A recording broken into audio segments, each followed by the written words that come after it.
Hello दोस्तों, नमस्कार। कैसे हैं आप सब? उम्मीद है आप सभी अच्छे होंगे और आप सभी की तैयारी भी बहुत ही शानदार चल रही होगी दोस्तों। जैसा कि आप सभी को मालूम है, एसएससी जीडी जीके की प्रीवियस ईयर के क्वेश्चन की क्लासेस की सीरीज को हमने स्टार्ट किया है।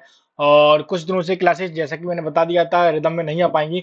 लेकिन अब से प्रतिदिन आपके लिए क्लासेस रिदम में रहेंगी और प्रतिदिन आपको सुबह 9 बजे क्लासेस देखने के लिए मिलेंगी।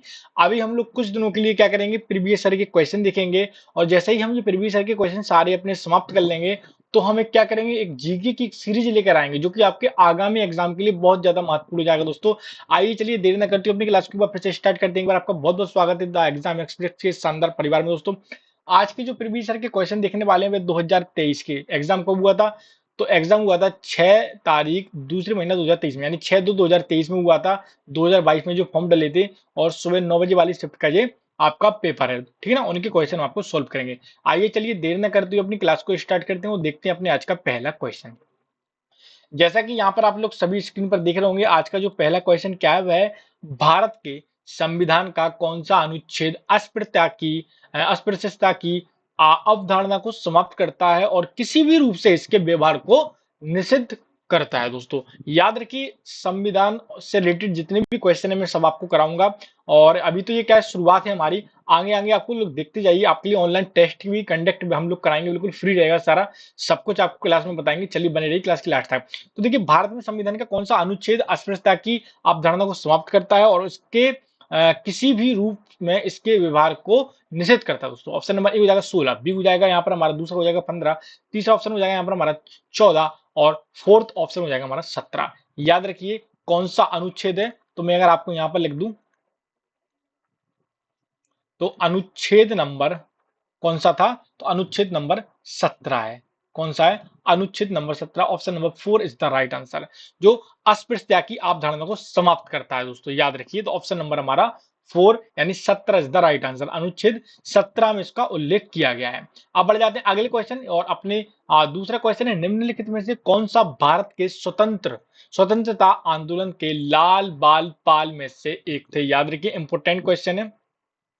एसएससी जीडी में जो जीके के क्वेश्चन आते हैं, वो समझिए एसएससी में भी, एसएससी के जो एग्जाम होता है एमटीएस का, सीजीएल का, उनमें आते हैं। और भी आपकी जो स्टेट वाइज एग्जाम होते हैं उनमें भी क्वेश्चन पूछे जाते हैं। याद रखिए, यहाँ से उठा लिए जाते हैं डायरेक्ट क्वेश्चन।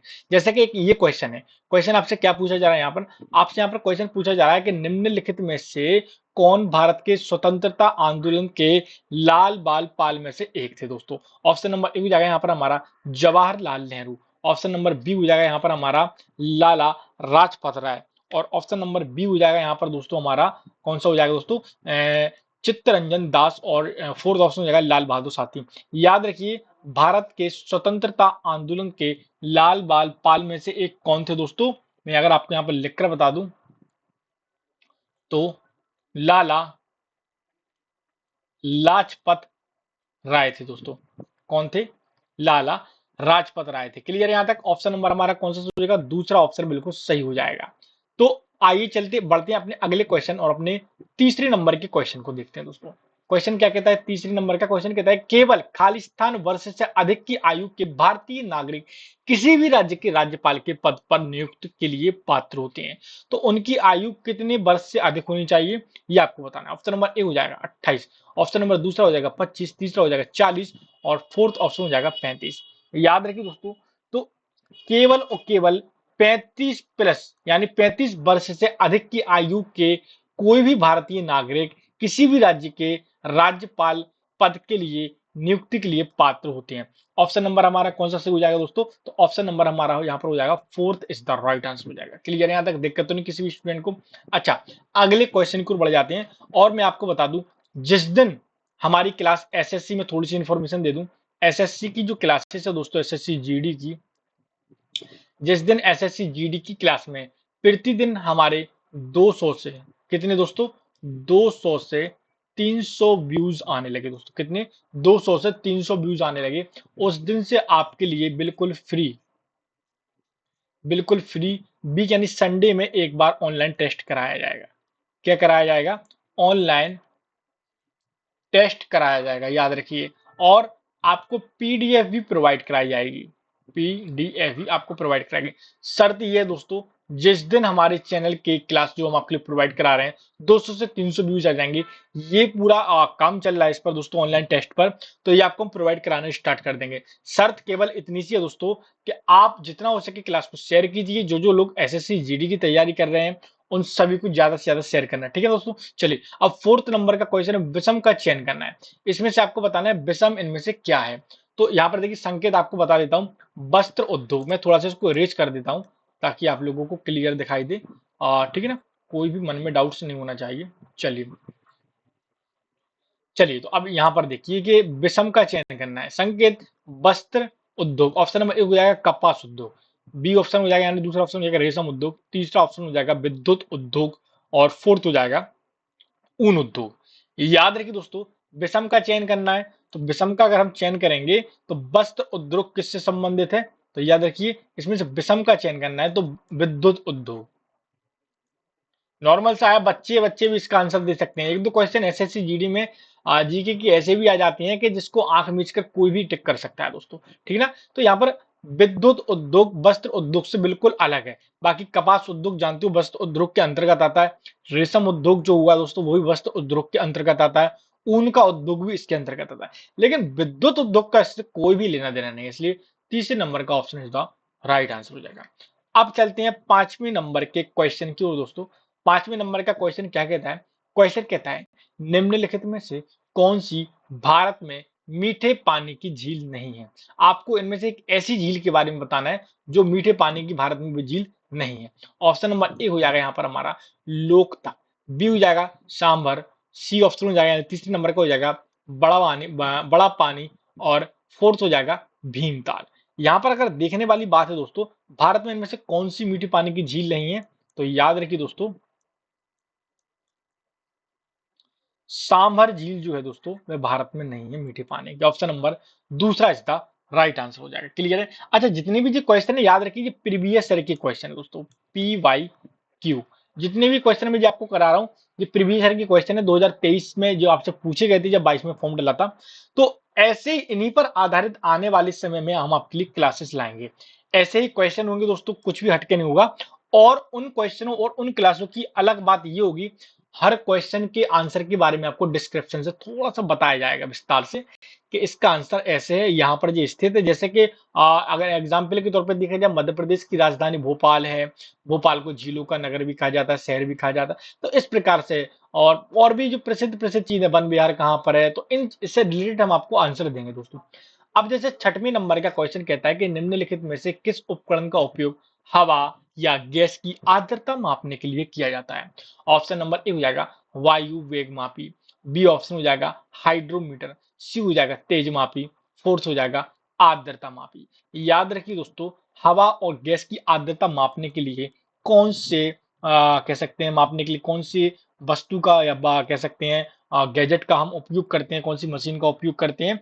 तो इसका जो राइट आंसर हो जाएगा वह हो जाएगा दोस्तों आर्द्रता मापी हो जाएगा। क्या हो जाएगा, आर्द्रता मापी हो जाएगा। ऑप्शन नंबर हमारा fourth is the right answer हो जाएगा। क्लियर है यहाँ तक, दिक्कत तो नहीं किसी भी स्टूडेंट को। चलिए अब सातवें नंबर के क्वेश्चन को देख लेते हैं जल्दी से दोस्तों। सातवें नंबर का क्वेश्चन क्या कहता है, राजस्थान का प्रसिद्ध पुष्कर मेला एक वर्ष में खालिस्तान आयोजित होता है।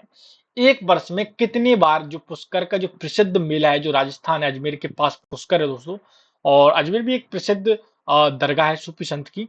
तो उसके पास में पुष्कर पड़ता है दोस्तों, मुश्किल से मुश्किल 15 या 16 किलोमीटर के लगभग है, ठीक है ना। और वहाँ पे बहुत सी फिल्मों वगैरह की शूटिंग भी होती है।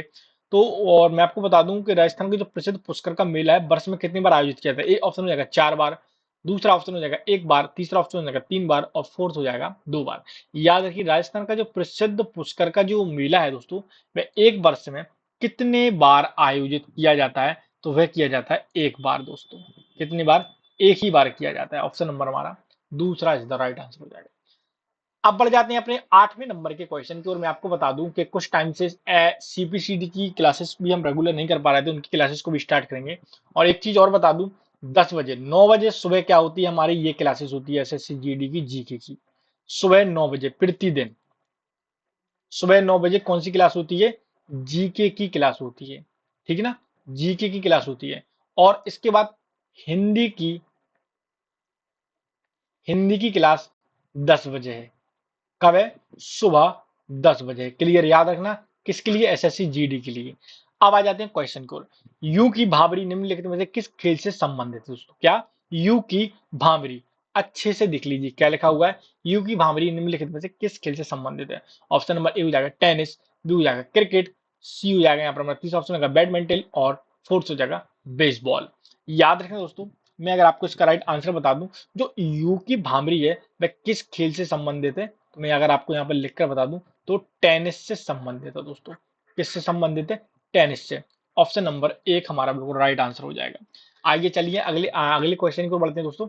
एंड अगला क्वेश्चन क्या कहता है उसको जल्दी से हम देख लेते हैं दोस्तों। क्वेश्चन कहता है कि मानव विकास सूचकांक 2021 के संदर्भ में भारत की रैंक क्या है दोस्तों? जो मानव विकास सूचकांक हर वर्ष जारी होती है दोस्तों उनकी रिपोर्ट में, तो उनकी रिपोर्ट में भारत की रैंक क्या है? ऑप्शन नंबर ए हो जाएगा 112, ऑप्शन नंबर दूसरा हो जाएगा 132, ऑप्शन नंबर तीसरा हो जाएगा 124 और फोर्थ हो जाएगा 154। याद रखिए उसमें भारत का जो स्थान है जो सूचकांक 2021 के अनुसार दोस्तों कितना है? वे हो जाएगा 132 है दोस्तों। ऑप्शन नंबर दूसरा इज द राइट आंसर हो जाएगा। कितना है? 132। अगला क्या है? 110वें नंबर का क्वेश्चन क्या कहता है और जल्दी से हम उसको भी देखेंगे दोस्तों। क्वेश्चन कहता है कि दर्शाना झाबरी को किस नृत्य शैली के लिए पद्मश्री प्राप्त हुआ दोस्तों? दर्शाना झाबरी, नाम याद रखिए, क्वेश्चन कहीं से भी बन सकती हैं। दर्शना झाबेरी को किस नृत्य की शैली में पद्मश्री प्राप्त हुआ? ऑप्शन नंबर ए हो जाएगा मणिपुरी, ऑप्शन नंबर दूसरा हो जाएगा लावड़ी, ऑप्शन नंबर तीसरा हो जाएगा कथकली और फोर्थ हो जाएगा कथक। याद रखिए इसका जो राइट आंसर हो जाएगा वह कौन हो जाएगा? दर्शना झावेरी को मणिपुरी झावेरी दर्शना झावेरी को मणिपुरी नृत्य शैली में पद्मश्री पुरस्कार प्राप्त हुआ। ऑप्शन नंबर एक इज द राइट आंसर हो जाएगा। क्लियर है? चलिए, तो उम्मीद है आज की क्लास आप सभी को पसंद आई होगी। आप सोच रहे होंगे सर एसएससी जीडी में जीके की जो क्वेश्चन रहते हैं वे 20 रहते हैं, आपने तो 10 ही कराए, 10 हम अगली क्लास में पढ़ाएंगे क्योंकि क्लासेस बैचेस हमने अभी स्टार्ट किया है। अगर व्यूज अच्छे आने लगे एक बार में आपको 20 क्वेश्चन कराऊंगा और उससे भी ज्यादा आप लोगों को कराऊंगा। थोड़ा सा सपोर्ट करना दोस्तों प्लीज, अगर चैनल पर नए तो जरूर चैनल को सब्सक्राइब करना। जब तक मिलते हैं दोस्तों अगली क्लास में, जब तक दोस्तों जय हिंद, जय भारत, वंदे मातरम।